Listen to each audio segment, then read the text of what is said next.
Hello, my friends, my leaders. I just wanted to share a quick thought with you, something that actually came up a couple weeks ago. So, some of you know that the house next door to us, where we live, it burned down more than a year ago. And so it has taken forever for them to get all the insurance stuff together and then to they had to basically knock flat everything because it was burned so badly. So all you had left basically was just the slab.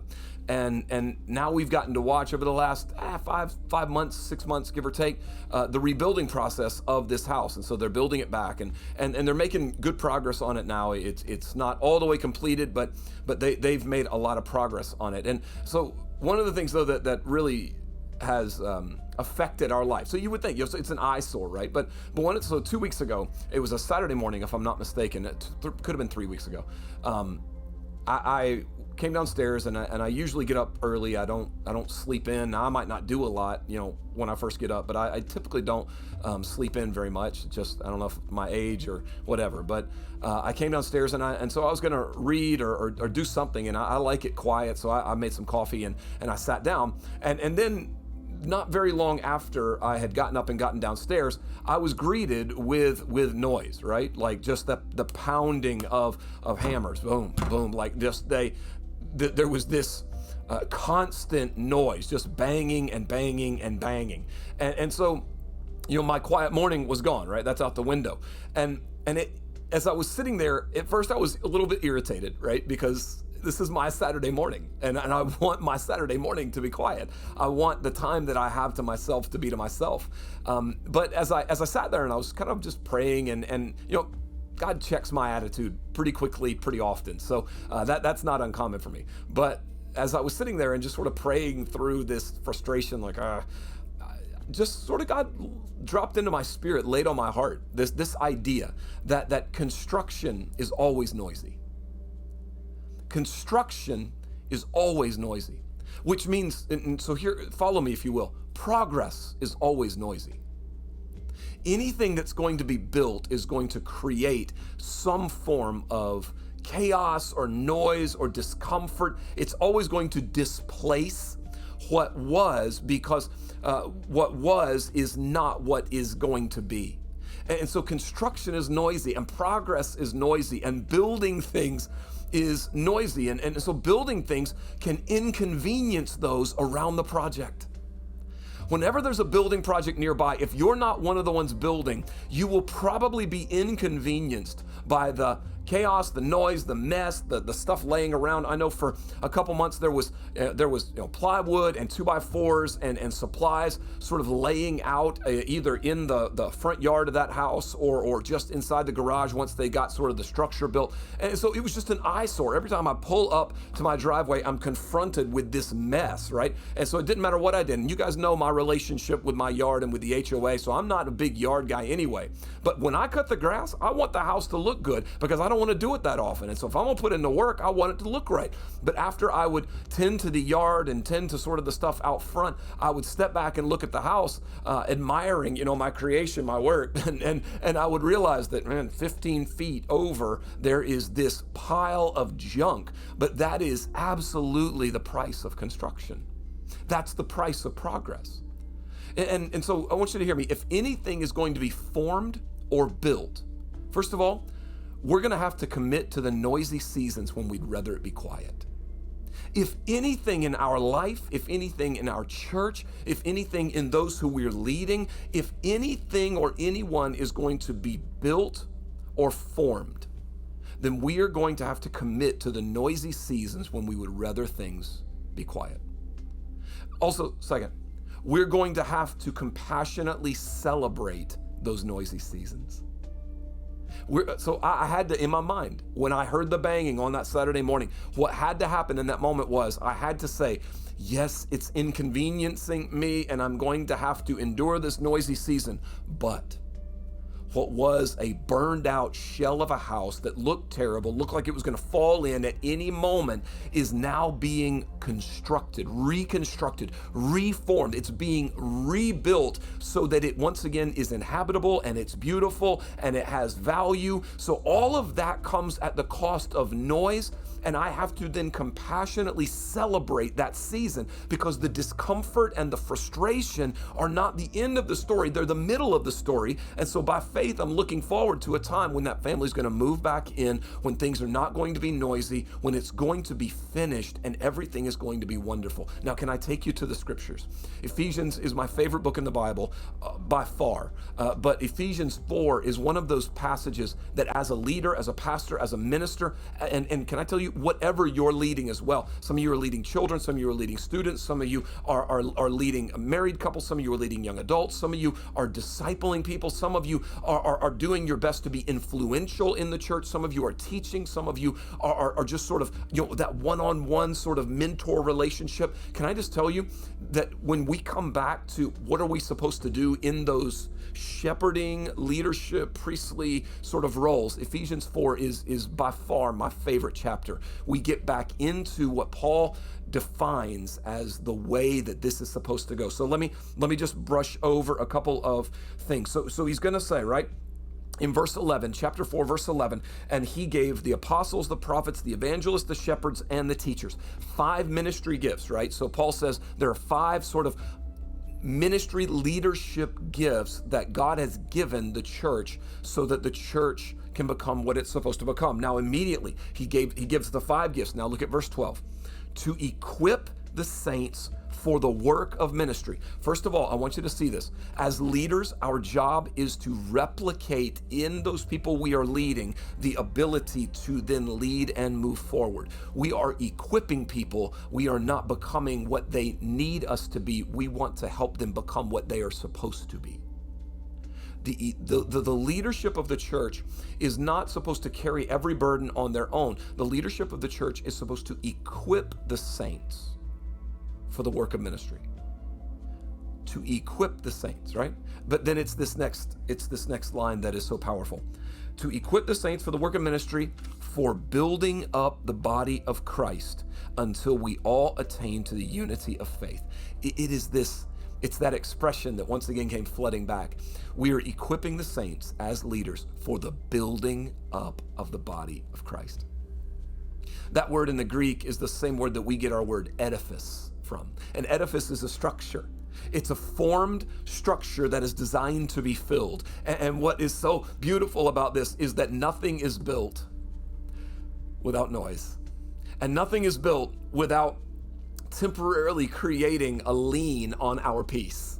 It demands something of us to form and fashion and build something, or to be around something that is being built. And so leaders, I'm just here to ask you, to implore you, if we don't see what God is doing in the people that we are leading, then we're going to be apt to get frustrated with them in the middle, because the chaos of the building process is going to inconvenience the quiet and the peace that we would prefer to walk in. But what God has told us is this: I have created you for the seasons of construction. I have created you to walk in the noisiness of the construction. I have created you to compassionately celebrate even those hammers as they bang, those power tools as they screw things into the wood, those people as they're bashing the floor to put down the flooring. All of this stuff, all of the machinery that's carrying things around, all of the random talking that's going on on the construction site that I would rather not hear inside of my house. All of that is a part of the season of building. And when the building season is done, the beauty will be evident. But we as leaders are those who have been called to walk by faith, to see the end result before it's actually here, so that we can celebrate in the middle with the ones who are being formed and built by the power of God, by the equipping of the saints, so that we can become exactly what the church is supposed to become.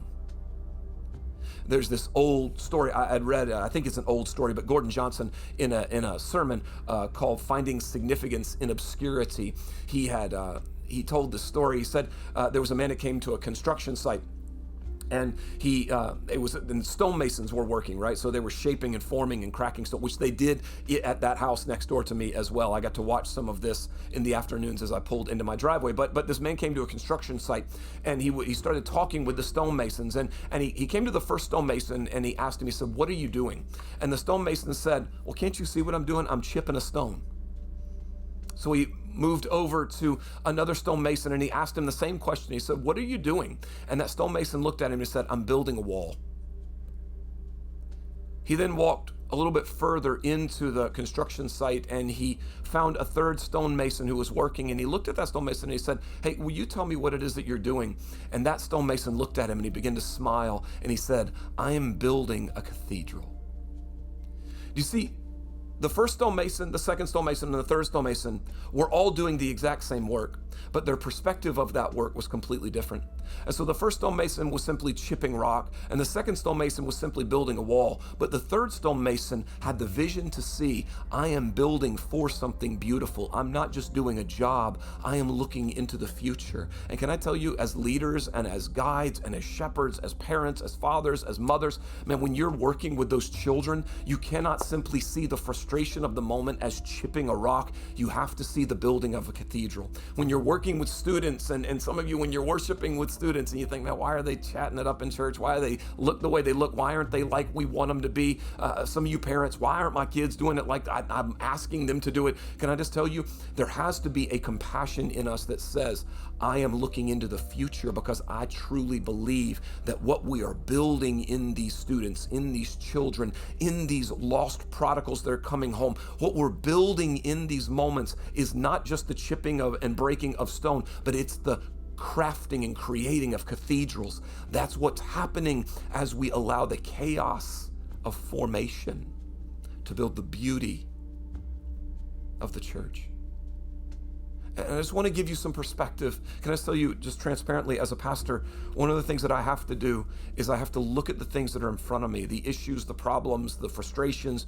You know, you've heard me, and I maybe I'm a little bit too authentic sometimes from the pulpit, but I'll look out across the sea of faces and I'll realize that there's not a lot of worship going on. There's a lot of just sort of existing and abiding, you know, in this moment, or trying to make it through this moment so we can get to lunch. And at times I can be combative and confrontational.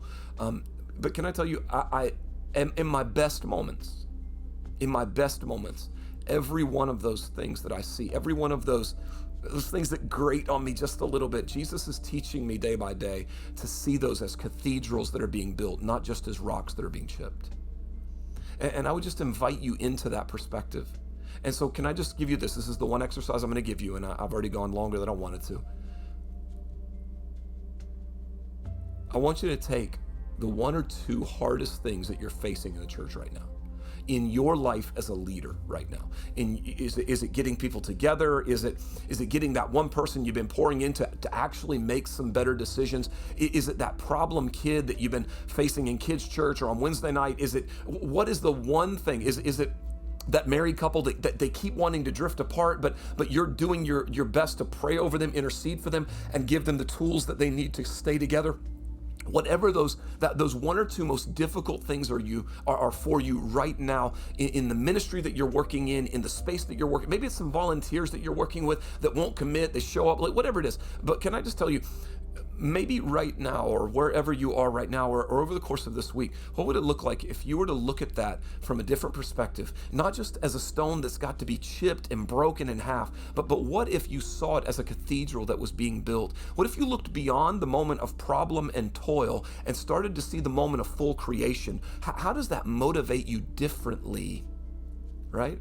To be what God has called you to be for those people, for that person, for that work, for that department, for that service, for that time. Look, how does it change your motivation when you know you're not just breaking rocks, but you're building cathedrals? Some of your parents, I know, like some of you guys have kids and they're not where you want them to be. Can I just ask you, in the moments of these of chaos, in the moments of frustration, maybe it offers you a little bit of consolation that you're not just trying to smooth out one stone so it can be put in a wall, but you are actually working for every prayer that you pray, every moment that you're spending doing your best to influence them, to reason with them. Hey, every moment that you're more patient with them than you want to be because the way they're living is not the way you know they should live. What if you see that as the building of a cathedral, something that's going to house worship and praise and prayer and beauty? What if that's the task? What if it's not just the momentary work? What if it's the long-term goal that you allow to inform your toil that you allow to create some positive momentum where negativity and pessimism have tried to drag you down. This is not just a 9 to 5. This is a legacy of a lifetime. See, that's different.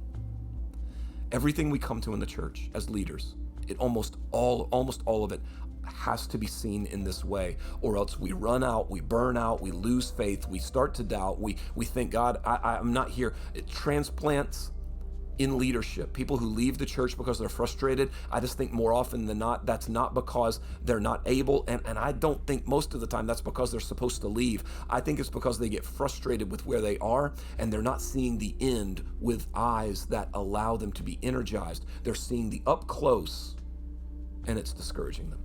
So I'm already about 15 minutes in, so I'm going to hush, and I'll just leave you with those thoughts. So just are you cutting stone? Are you building the wall? Or are you crafting a cathedral? Because the way that you see what God has called you to do right now will have everything to do with how long you're willing to do it and with what joy you're willing to walk in it. So I love you guys. I'm praying for you all. I love you so much. I'm deeply grateful for who you are. I hope this blesses you. I know that I'm long-winded, but I do hope that you hear my heart, and I hope that these things that I'm telling you encourage you and give you some fuel as you move forward, as we work for the church, as we do our best to be the people God has called us to be. You're my 20%.